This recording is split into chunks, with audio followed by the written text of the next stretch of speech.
Había que buscar un enemigo lo suficientemente malvado a quien cargarle con todos los males de la Argentina. Y las Fuerzas Armadas y de Seguridad eran los enemigos perfectos, pues su poder de respuesta era prácticamente nulo. De esta manera, Néstor Kirchner conseguía consenso con las agrupaciones de izquierda. El adoctrinamiento y la subordinación de la justicia eran necesarios para llevar adelante su objetivo de ir por todo. Luego vendrían el copamiento de los medios de comunicación, la cultura, la educación y las empresas estratégicas. Ni los jueces de casación, ni nosotros fuimos acosados y expulsados con las peores artes por algo que hayamos hecho mal. El problema para Kirchner era justamente lo que no estábamos dispuestos a hacer. Lo que la Corte Suprema no estaba dispuesta a hacer era a cambiar sus votos, cada uno de los miembros, contrariando lo que habían dicho en la causa Camps y en muchas otras que declaraban la validez de las leyes de obediencia debida y punto final, que fueron dos leyes consideradas de amnistía. Kirchner se proponía, por el pacto que celebró con Berbisky, modificar esta jurisprudencia sentada por el más alto tribunal y reabrir estos juicios contra los militares. La Corte no estaba dispuesta a hacerlo. Entonces ahí fue donde yo le explico a Kirchner que la cosa juzgada es una cosa firme, que no se puede volver otra vez atrás. Se modifica la Constitución sin llamar a constituyente, incorporando pactos internacionales. En este caso se incorpora el pacto de la imprescriptibilidad de las leyes de lesa humanidad. Pero si esa ley, en el momento que pasaron todos estos hechos, no estaba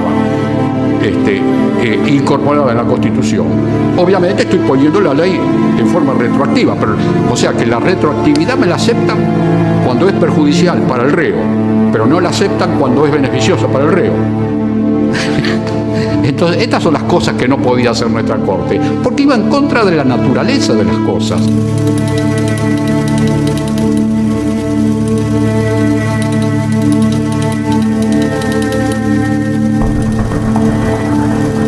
De esta manera, se logró asegurar la voluntad del máximo tribunal del país en materia de derechos humanos, consiguiendo tres objetivos fundamentales: enjuiciar a las Fuerzas Armadas y de Seguridad, violando todos sus derechos humanos; bloquear a la justicia federal con causas de lesa humanidad, impidiendo que miembros del gobierno tuvieran que responder ante la justicia por delitos de corrupción, narcotráfico y enriquecimiento ilícito a los que Néstor Kirchner no era ajeno; y perseguir a la oposición con procesos judiciales, en particular si estaban vinculados a los años 70.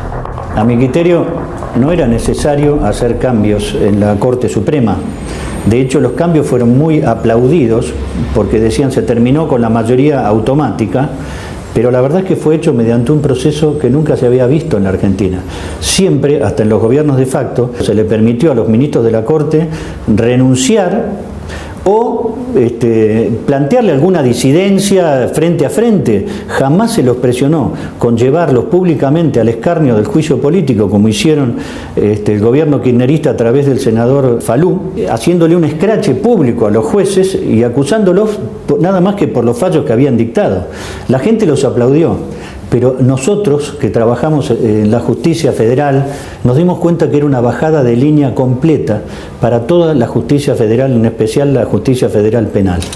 Más de 100 miembros del Poder Judicial fueron perseguidos, denunciados, presionados o extorsionados para que se adaptaran al nuevo régimen judicial o dejaran vacantes sus puestos.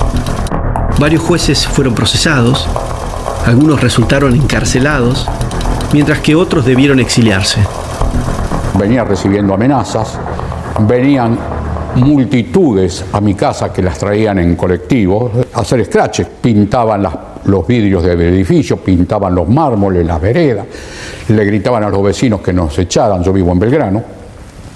Por televisión se publicaban los edificios de todos los ministros que querían echar, publicaban el de Fay, publicaban el mío, el de Moliné, el de Nazar, bueno, todo. Y las multitudes eran arengadas para esto. Era una de las presiones. En la autopista panamericana, el auto del doctor Vázquez recibe 2 impactos de arma de fuego. Seguidamente, una llamada en su domicilio amenaza de muerte a su hijo. No más preguntas, señor juez. Si un gobierno es capaz de echar, como echó, con semejante violencia y exposición a los jueces de la Corte Suprema, entonces todo el resto de los jueces supieron, y luego lo iban a comprobar, hasta qué punto estaban dispuestos los Kirchner y sus secuaces a llevar adelante esta política.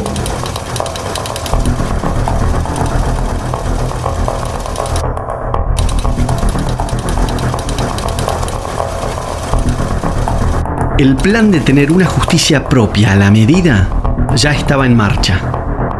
Comenzaba el vamos por todo.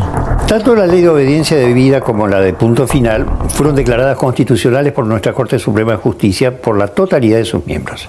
Por eso llamó la atención en el año 1998 que el Congreso resolviera derogar esas leyes. La única explicación razonable que se podía dar es que estaban comenzando a sentirse nuevos vientos políticos, nuevos aires políticos en la República, que no estaban de acuerdo con lo que se había hecho hasta ese momento en materia de tratar de concretar una reconciliación en la sociedad argentina. Pero más grave fue lo que aconteció unos años después, en el 2003, cuando se declararon nulas las leyes de punto final y obediencia debida.